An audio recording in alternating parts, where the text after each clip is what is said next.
What's good, Mavs Nation?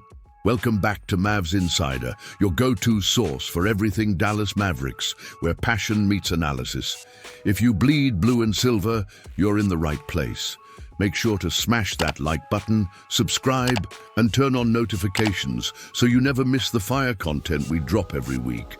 Let's talk about where the Mavericks stand right now, because it's crunch time. We've reached the final 3 games of the regular season, and the Mavs are fighting tooth and nail to lock in that play-in tournament spot in the Western Conference. After a rollercoaster season filled with drama, injuries, and a massive mid-season trade that shook the franchise to its core, we're finally seeing what this team is really made of. But let's be honest, chemistry has been the biggest challenge. Since the shocking trade that sent Luka Doncic to the Lakers, this team has been scrambling to find a consistent identity. Injuries piled on, lineups changed night after night, and players were thrust into roles they hadn't prepared for.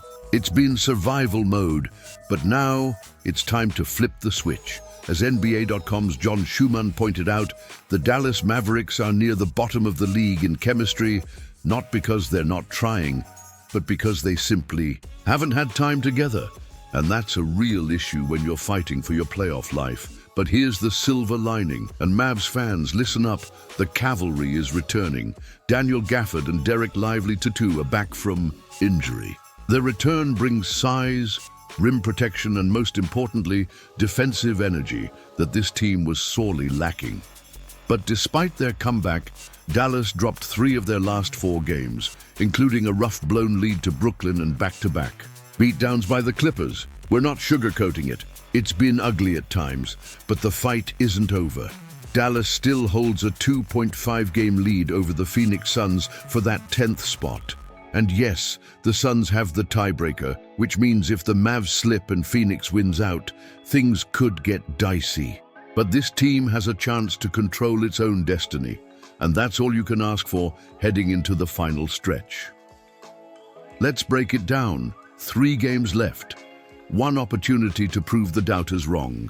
And it starts with locking in defensively, trusting the rotations, and letting the young guns cook. Brandon Williams, we just talked about him in our last video, is one of those young players stepping up.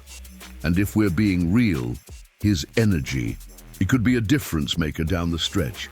You've also got guys like Josh Green, Jaden Hardy, if healthy, and Gafford, who are finally starting to get comfortable in their roles. And let's not forget Kyrie Irving. Even though he's sidelined, his veteran leadership is still felt from the bench. The guy's been there, done that. You better believe he's helping the younger guys prepare for what's coming. Now this is where things get interesting.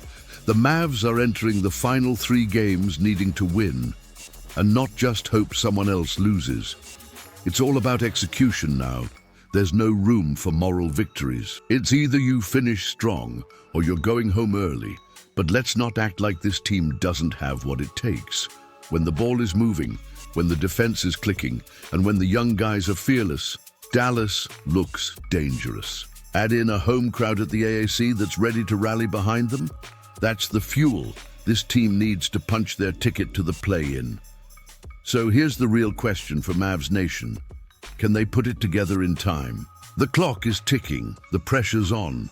But this is where legends are made, when backs are against the wall and no one expects you to rise. We've seen this team surprise us before. Let's not forget how many times the Mavs were counted out and still found a way. So let's rally together and support this squad until the final buzzer.